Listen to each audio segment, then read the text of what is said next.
In the heart of an ancient African village lived a man feared more than any beast, more than sickness, more than death itself. Good morning.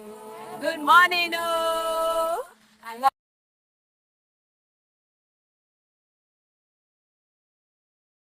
He was Odegbami, the seer, the man whose predictions of death never failed. I am the village seer.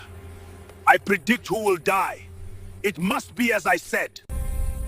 Whenever someone died, Odegbami attended the burial. And with a slow, chilling voice, he would announce the next person to die. And every single prediction came true.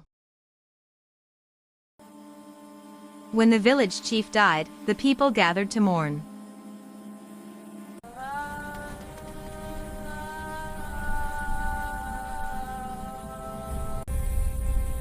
At the end of the ceremony, the seer rose. The crowd stiffened. The next person to die is me.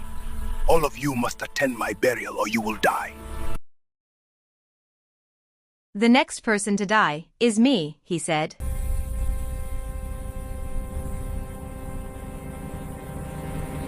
A hush fell over the village. For decades, fear had ruled them. Could this be the end? And it was. Odegbami, the seer, died that very morning. On the day of his burial, the villagers gathered, not to mourn, but to celebrate. The air was thick with joy and relief. But as the ceremony ended, a young man stepped forward. It was Aramu, the seer's son. He held his father's staff tightly. His voice was grave. Before my father died, he gave me a message for the village. But I must speak it only today. All of you must sit on the ground before I reveal it. The villagers obeyed. Chiefs, elders, hunters, women, children, even the king lowered themselves to the dusty earth. Then Aramu lifted the staff and spoke again. My father said, "The next person to die is the first person to stand up." The first person to stand up is the next person to die. A wave of horror swept through the village. Fear returned like a shadow. No one dared move. 3 days passed. The sun rose and fell. The villagers stayed seated. Children cried. Elders shook. Even the king dared not lift an inch. No one had the courage to stand.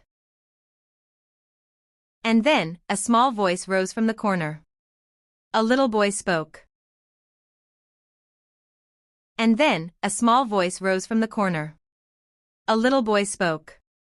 Everyone must go home, dragging yourselves on your buttocks. Do not let your feet touch the ground. Do not stand until you are inside your own homes. No one will see who rises first. And so, the village crawled. Elders, warriors, women, children, even the king, dragged themselves along dusty paths. Clothes tore. Skin bruised. Some laughed, some groaned. But one by one, they reached their homes, and finally, safely, stood up. The seer's power had ended. The fear was broken. And the child who spoke wisdom became a hero. From that day, the village remembered.